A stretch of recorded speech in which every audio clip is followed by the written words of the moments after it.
welcome back to the Man Battle Stations YouTube channel. I'm Ruckdog, and this is Dystopian Wars 3.0 Captain's Academy Episode 2, Movement.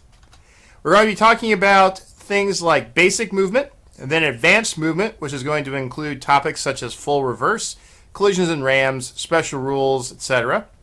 Then we're going to get on to movement value overviews, and in that section we'll take a look at some of the movement values across the Commonwealth Orbat, just to sort of give everyone an idea of what kind of movement values you might expect in the new edition. And then finally, we're going to spend a little bit of time comparing how this works out against the movement systems from previous editions. So let's go ahead and get started. Alright, so as a reminder, here is our turn overview, including all of the different phases and all of the different steps inside each of those phases. Movement happens right here in the activation phase, and remember that during the activation phase, players are going to be alternating back and forth as far as one unit at a time, completing all of that unit's actions, such as movement, shooting, and so forth. So, what are we trying to pay attention to when it comes to movement? What are the key stats to look at? Well, let's take a look here. I've got the Orbat entry for the Descartes control ship pulled up. First thing you're going to look at is mass. That's going to be important for drift, which we'll talk about in just a minute. Then we've got our speed, which is pretty self-explanatory when we come to talk about a ship that's moving. And then you've got your turn limit. And that's going to be important because it's going to tell you how maneuverable your ship is going to be once it's on the table. So, for the example of the Descartes here, for a mass of 3, speed limit of 6, and turn limit of 3, we're going to take those and move forward into our movement examples. So let's get started. Alright, so bear with me here. That little gray icon down there in the corner is in fact supposed to represent our ship. So the reason why mass is important is because of drift. In the drift portion of movement, the model or models in a unit will move directly forward a number of inches equal to their mass. So in this case, mass 3 means you have a 3-inch forward movement. Just like that, straight ahead. Now, once you've got your drift out of the way, you can move on to your movement proper. And in that portion of the movement, the models can now move a number of inches equal to their speed rating. So in this case, for a speed of 6, our model can now move up to 6 inches further on past its 3-inch drift. Now remember, this 6 inches of movement is a may move, not has to move. So if you want, you can move your 3 inches of drift movement and stop right there. You no longer have to keep moving your model any further than that. Another important thing to note here is that a model's overall movement is equal to its drift plus its speed, which means that in this case, the model can move up to 9 inches. Now, let's talk about turning here a little bit. So, quite often during the game, you're not going to want to plow straight ahead. There might be an obstacle to avoid, or you might be trying to jockey for position to get an enemy within your preferred firing arc. So, in order to accomplish those little feats, you have to do some turning. Now, what we have here on the screen is the new Dystopian Wars 3.0 turning template, which you can find for download off of the Dystopian Wars website, or is also included in the 2-player starter set, and will be included in the Gubbins box, which is coming out here sometime in March. So what happens is that after you're done with your drift move, you can now use the turn template to make any number of turns up to your turn limit. Important thing to note that each flat, or pip as they call it, on the template takes 1 inch of speed and 1 of your turn limits. So let's go ahead and see how that works in action. So just to kind of keep score here, we've got our remaining movement and we've got our remaining turns, which in this case are 3 turns. So we come along the turning template. That takes our movement down by 1, also takes our number of remaining turns down by 1. Then we move along the turning template again, another inch of movement and another remaining turn. And then finally, we complete all 3 of our turns. We still have some movement remaining, however, and so what that means is that we can now go 3 inches further straight ahead. Now, a couple of turning notes here. You do not have to use all of your turns, so you only have to turn once or twice. In this case, you don't have to turn all 3 times. So if you want to back that up for just a second here, you can see that instead of doing those 3 flats or those 3 pips around the turning template, you only have to do 1 or 2 and you can keep going. The other thing is you do not have to move the full amount, or I'm sorry, I should say you don't have to turn or rotate the model the full amount for each pip. So to put a little bit of demonstration into that, here we go. We've gone 1 pip around the turning template, but you'll see there that while we have turned, and that's what those 2 dashed lines are showing, is that the orange line is clearly off the axis of the blue line, indicating the model has turned. You notice that the side of the model is not flush against that turning template. This is perfectly legal. It allows you to fine-tune your position that much more. And that little gap right there, again, proves that we haven't quite turned that full amount. Okay, so that's basic movement. Let's talk about advanced movement. The first thing up is full reverse. So if you remember, the full reverse is something you have to set up during the operation step, and that allows a unit to have a drift of 0 and move up to half speed backwards. Now, the amount of turning you can do in a full reverse condition is based on your mass. So once again, the mass of the model becomes an important factor. If you have a mass of 3, you can only make one turn around the template. Mass of 2 gives you 2 turns around the template. And finally, for a mass 1, things like a frigate, you have no turning limit whatsoever. So that is quite handy and makes you very maneuverable in reverse. Now, ultimately, if you use this, you're going to immediately take a disorder condition. And so that could be a potential bad thing if you already have a disorder condition and you're elevating it, or if you take that disorder condition and then something else happens to give you another disorder condition during the rest of the remaining turn, that could also be a problem. So it's a little bit of a cost, you have to kind of weigh the pluses and minuses, a little bit of a cost-benefit analysis there. Like I said, right there, special operations. That's where we're at in the turn order. So this actually is something you have to set up outside of the movement step proper, but you actually resolve the backwards movement or whatever you're going to do inside of the movement step once you get to it.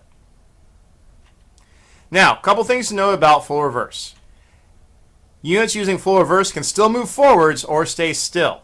So, you can go full reverse and you can just basically stop and stay where you're at.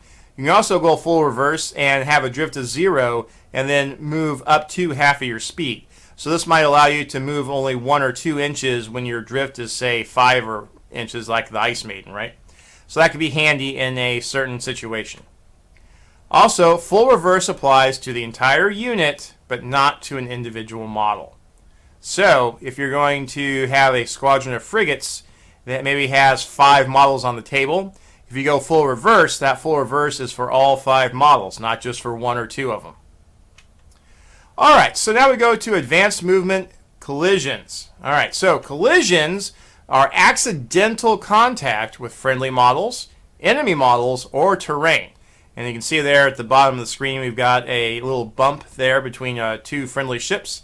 And then we also have a bump between a friendly ship and an island, neither of which are good. Colliding with another model means that both models will take a disorder condition, and colliding with terrain means that the model will take a disorder condition and a point of damage. It's not good to run into something that's hard like an island. Now, rams. Rams are a bit different than collisions. Rams are intentional contact with another model. You can only do this once per turn per model, so you don't have unlimited rams during an activation. The model must make contact with its target in the 4 arc, sort of like you see down there with the blue model that's trying to ram the red model. Models must move at least 3 inches in order for the contact to count as a ram, otherwise it just counts as a collision. Now, rams are resolved by action dice, like a shooting attack. So you have to figure out what your pool of dice is for this attack. So you're going to take your starting hull attribute. That's sort of the main portion of your attack dice for a ramming attack. Then you're going to add an additional dice for each inch moved up to plus 6 dice. So if you have a speed 6 model and you go full speed and contact your target that you're ramming right at the very end of your move, that's going to give you 6 dice plus whatever your hull is. So it's very possible to get a pretty significant amount of dice for a ramming attack, as you can see. Now, there's some things that ramming models can do to increase their attack dice. So sometimes they'll have attributes that will boost their attack capability during a ram, such as a actual ramming attribute. Then that ramming attribute will have a quality listed to it. Then you just get a number of additional action dice equal to that value.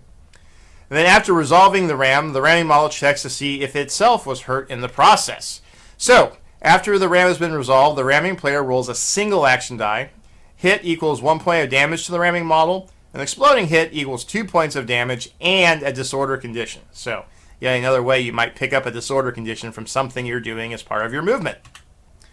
All right, so there's also some special rules out there that come into play when you're talking about movement. So let's look at some of that. Models will have these special rules in their profiles that affect movement. These will be on the model profiles on the unit cards or in the Orbats. You'll not see these in a somewhat concentrated master list in the rulebook. And the Orbats will also indicate how those rules will work. Like I said, they won't be in the core rulebook. So here's a couple of examples. I pulled these from the Commonwealth Orbat. We have Hammer Sweep. So during an activation, this unit may increase its speed by 1 and also gains +2 to its ramming dice, provided that it makes no turns during this movement. So there you go. If you're going straight ahead in a Commonwealth ship with the Hammer Sweep rule, you'll get a nice little boost to both your speed and your ramming attacks. So here's an example of a special rule that can impact movement. Another example, Lumbering. All shooting and any model that's shooting at the target that has this rule, right? So if I'm in a model that has lumbering and somebody else shoots at me, this rule will trigger. It allows the people that are shooting at me to re-roll their blank results on the action dice. It also means that I can make a full reverse action without receiving a level of disorder. And you'll see this specifically with the Murmansk repair platform. So this is the kind of rule that a large, very heavy, lots of momentum model will have to kind of demonstrate that amount of momentum on the table. All right, so critical hits and movement. So there are some critical hits that have some sort of impact on how you move. So, for example, navigation lock, that means your turn limit is now 0. As the name navigation lock kind of suggests, that means you can't turn at all.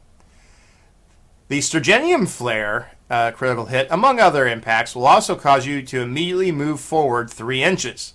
So here's a little bit of a movement boost, which may or may not be wanted depending on the situation. And then if you get a reactor leak critical hit, that means that your speed is going to be reduced by 1 inch. So critical hits, there are some that directly impact movement. All right, so now that we've talked about basic movement and advanced movement, let's talk a little bit about what kind of values are common for movement. We'll start with the Commonwealth Orbat here. So for the Mass 3 models in the Commonwealth Orbat, you're seeing speeds of around 6 to 7 inches with a turn limit of about 3. Now remember that that speed is actually more like 9 to 10 inches because of the drift. The Mass 3 model has 3 inches of drift. For the Mass 2 models, like your cruisers, you're looking at speeds of about 8 to 10 inches, a lot more turns with 4 to 5 inch turns. And again, you have to add in the drift value, which means you're looking at more like 10 to 12 inches for your cruisers. Finally, for your Mass 1 models, you're looking at speeds of about 12 inches, turns of 6. So at that point, they effectively have, not unlimited turns, but more than enough turns for what you're normally going to need to do, for sure. And that is, again, another inch added onto that, so they can get up to 13 inches when you include their drift. So as you can see, there is a delta or a difference between the Mass 3 models at one end and the Mass 1 models at the other end.